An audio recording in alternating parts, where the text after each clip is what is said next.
Hey everyone, I just kind of wanted to make a quick video about this. Actually, it might not end up being quick, but whatever. I know I haven't made one in a while, but this article kind of rubbed me the wrong way. First of all, it is a bit, I don't want to say it's clickbaity, but it's definitely baity. It's saying essentially that the underground is dead, and because of the internet age that we are currently in, all hip-hop is mainstream hip-hop, which not only makes no sense, but it's honestly one of the dumbest things I've heard anyone say about the current state of the music industry and the current state of hip-hop.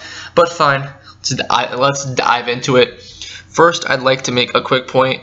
This was written by DJ Booth. They also, a day or two ago, released this article right here.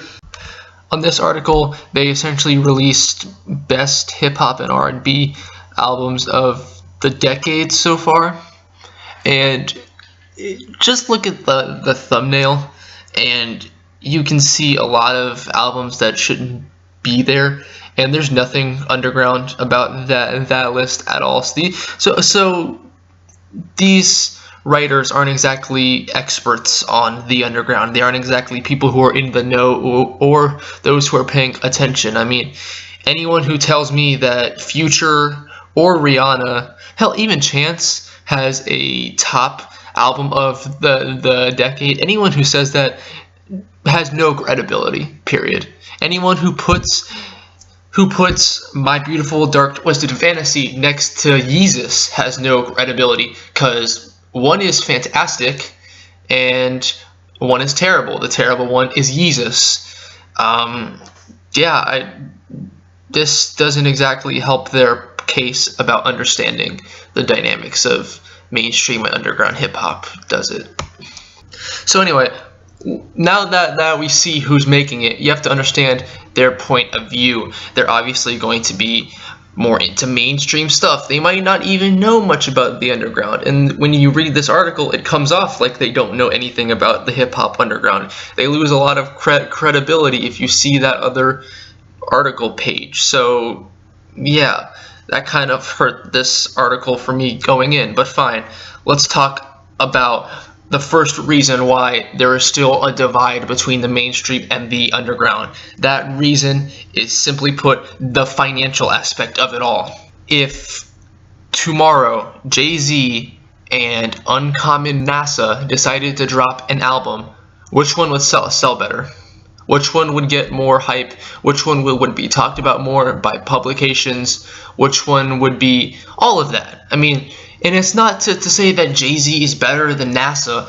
I like them both a lot, and NASA's a fantastic, underrated artist, or maybe more underviewed, because I feel like the people who do try him do tend to enjoy him. But point being, Jay-Z would mop the floor with him without even trying. And there's a reason why. First of all, Jay-Z has a lot more funding than an underground guy. To be put simply, he can afford to not only make an expensive sounding album, but he can afford to pay for promotion deals. He can have Sprint buy his first however many copies, so he's platinum, and that goes around in the news. He has the power of his name, and because he has that name, people will want to make articles on him because he's Jay-Z. If you make an article about Jay-Z, it probably gets a lot of clicks. So if you're a publication, you want those clicks, you can get your ads, you can make your money. So there's going to be more articles, more promotion, more everything for this Jay-Z album. And if you're a fan who walks into a fucking Best Buy or whatever, and you see these two new CDs side by side, odds are you're gonna be like, who the hell is that guy? Oh, Jay-Z, let me buy that. And that'll happen 99 times out of 100. And it's not because Jay-Z is just better. It's not. It's because Jay-Z is a household name, he is a mainstream artist, and NASA is not. If we were in this imaginary level, even playing field that DJ Booth thinks we're in, then sales would be based almost entirely off of talent or ability, and that's not the case. The person who makes the better album doesn't get the sales. It's the person that everyone recognizes, the person that makes the music that's easiest to listen to, and the person that follows the most trends. Oh, and the person who has the most money. Those are the people who get the sales. Those are the mainstream artists. I'm gonna actually show you the Twitter and SoundCloud accounts of a few underground artists, and again, we'll continue to make this point. This is the SoundCloud page for Hermano. He went to high school with me. I know him. Super nice guy. Go give his music some love. For real. My point in bringing him up is this dude, again, not to roast him. My point is he has 100 followers on SoundCloud. That's not a determinant of how good or bad his music is.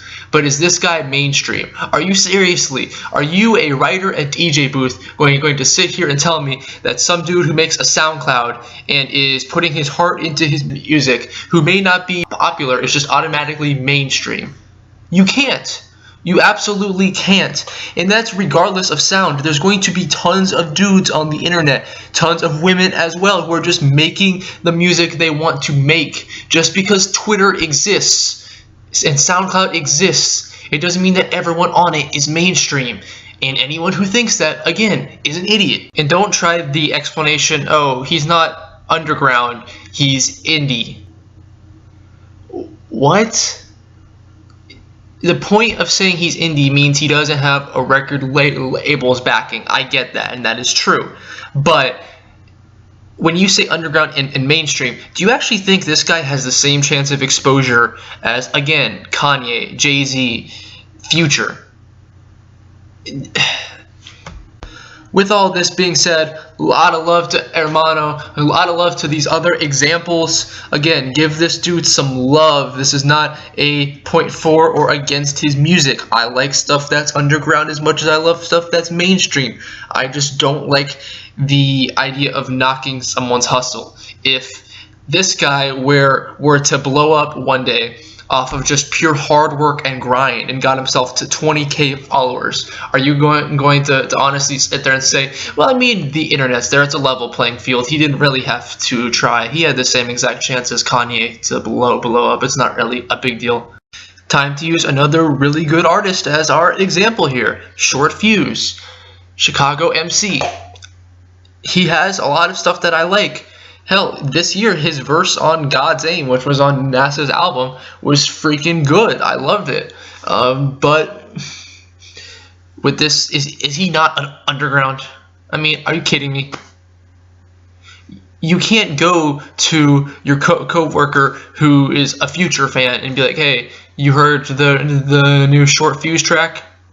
You can't, and that's not to say he's not working. That's not to say he hasn't busted his ass to get where he is, because he has. But saying that would just be stupid. He is underground. His sound is nothing like anything that mainstream hip-hop fans look for. And sonically and stylistically, he's not just chasing some sort of trend. I know I'm beating a dead horse at this point, but here's an artist. Oh, look, he's verified. Oh, he has a bit of a name on Twitter. But it's not an even playing field, one. Two, this man right here has worked on countless projects for years. He's an audio engineer. He's mixed and mastered albums of multiple genres. He's in, not the industry, but he's been working with tons of music for, I can only assume, a huge chunk of his life. But his style is underground, and that's one of the main reasons he's not on the radio. You're not going to hear his song God's Aim on the freaking radio. You're not. And that's not because it's a bad song. It's one of my top 3 songs on the album, and that album is going to be in my top 5 this year. It's good, but again, stylistically and financially, it's just not in the same ballpark. His sound is a turnoff to mainstream fans who just want beats and something that's easy on the ear to play in the background. And I know this because if you look in a comment section of the reviews of his albums, that's what they say. If you show your friends who only like trap and they hear this stuff, they're going to be like, I can't bump this in my car and ignore it. And that's kind of all there is to it. he's not mainstream. Last little additional picture. This is, Open Mike Eagle has been clowning this article, and rightly so. It's not a good article. It doesn't make a very good point. And DJ Booth's response is, well, obviously you're mainstream, dude. You have 100K people who listen to you on Spotify or whatever. Which not only does that not compare to like the 30 mil that Kendrick Lamar has. Let's think about that. I mean, 30 mil to 170K. Are we seriously going to say, they're in the same ballpark? I think Open Mike Eagle is mainstream. No, you're not going to say that. That's dumb. That's not even realistic in any way at all. But sure, he has success. Yes, but he did not start on the same playing field as Cornrow Kenny. Simply put, Kendrick Lamar's sound is more accessible, and it's easier to listen to. And if you look at stuff like Damn, he's making stuff that appeals to just about everyone. Open Mike Eagle, his music is more niche. It's still great. It still is an art form, but it is niche. And to say that he had the same chance of getting a platinum record as Kendrick if they released an album tomorrow. If you think that, you're not paying attention to how the internet works. If Kendrick says anything on the internet, it blows up. If Open Mike Eagle says anything on the internet, most people who aren't like super hip-hop heads don't care. That's because his music and his name is not a pop culture thing. There is still an unfair advantage despite there being social media and the internet. The internet did not eliminate the advantage that mainstream artists have. As far as Open Mike Eagle goes, they tried to make the argument that, he's mainstream because he has 300K followers on any site, anywhere, I don't care. Either way, it's a stupid point. One, that's not mainstream. The average hip-hop fan does not know who he is. I'm not talking about, the hip-hop head who just breathes new hip-hop. No. I'm talking about if you go to a college or to a fucking restaurant and you ask a waiter, hey, do you like rap? He's like, oh yeah, sure. Have you heard of Open Mike Eagle? 9 times out of 10, he'll be like, oh no, who's that? And that's just the way it is. He is not a household name at all. Stop trying to act like he is because he has 300K followers or whatever. The dude is still grinding. He's still putting in work. Calling him mainstream like that and acting like he's on the same playing field as a guy like a Jay-Z is just insulting to the progress he's made, to the way he's built himself from the ground up. That's what it is. It's insulting to a dude who's busted his ass. But again, fine. They tried to make the same point with Xavier Wolf, who's sort of a SoundCloud rapper. He's similar to guys like Bones, Suicide Boys. He's one of the big names like that. But they aren't mainstream either. I'm sorry. The fans who occupy that certain sphere tend to not occupy any other sphere. It's its own scene, if that makes any sense. It's like the punk scene, except a different style of music and not entirely related at all. My point was that not all punk fans were just rock fans. Some of them just were punk heads only. And there's a lot of people who only like that SoundCloud, underground, edgy, sort of moody kind of music. And those people tend to not be mainstream fans. Are we seriously going to say that because Xavier Wolf has 80K followers on some website, oh, he's pretty much a Beyonce? I mean, there's no difference in revenue or any of that at all. They're pretty much the same thing. That's my point on the economic and financial part of it. Obviously, there's a difference. A mainstream artist is going to bring in more money every time. It's not even like a 9 times out of 10 thing. No. Every single time. If Jay-Z drops an album, he doesn't even have to tweet about it. If it pops up on people's iTunes, it will sell more than what a bus driver sells after promoting his album for 10 hours. Point blank, period.